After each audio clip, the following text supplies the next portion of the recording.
Hello! Today I'll be speaking about my company, Algaenergy, looking to revolutionize the biofuel space. So at this point, everyone knows climate change is a grave threat, and the strides that have been made towards increasing the renewability of our energy sources has been great. But we find that conventional biofuels are just not cutting it. We are at a pivotal moment where investment in the energy transition is more powerful and important than ever. Now, before I go further, I'd like to take a moment to introduce myself. My name is Sage Basri, and I'm a sophomore at Penn studying sustainability. And I'm so happy to be speaking with you today. So here's why growing seaweed works for us. Kelp-based biofuels are an appealing choice for these 4 reasons. Kelp is really good at absorbing and taking CO2 up from the ocean, which reduces ocean alkalinization.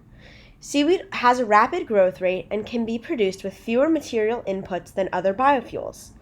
Seaweed also has a high fat content, which makes it really suitable for biofuel conversion. And lastly, seaweed does not need land to grow, meaning we can leverage the space that makes up 70% of Earth's surface, the ocean. In other words, over 3 million tons of CO2 can be sequestered within a relatively small amount of seaweed on a mere 1% of Earth's continental shelves. Now we're also noticing some growth in the biofuel space, with a compound annual growth rate of about 7% over the forecast period. So based on market trends, we believe our product, seaweed produced for biofuel, can work.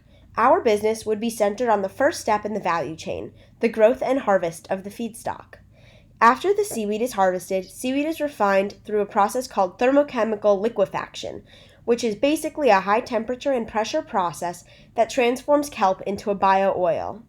The bio-oil can then be sold and used, and the residuals from the process can be used as fertilizers and feeds. The process of growing seaweed is super scalable. We would ideally grow seaweed on vertical ropes 10 meters below the surface.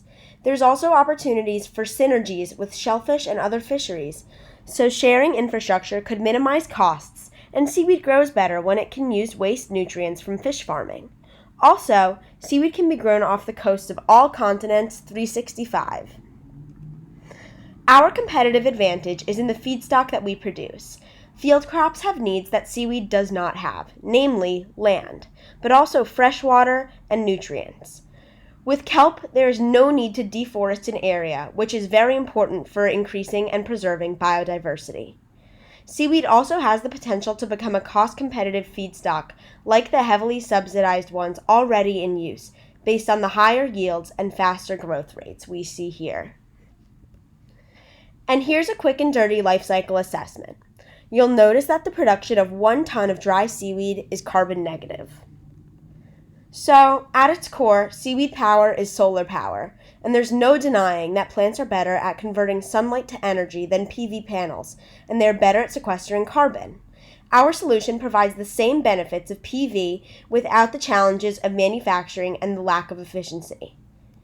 Thank you so much for your time today. Please contact me if you have any questions.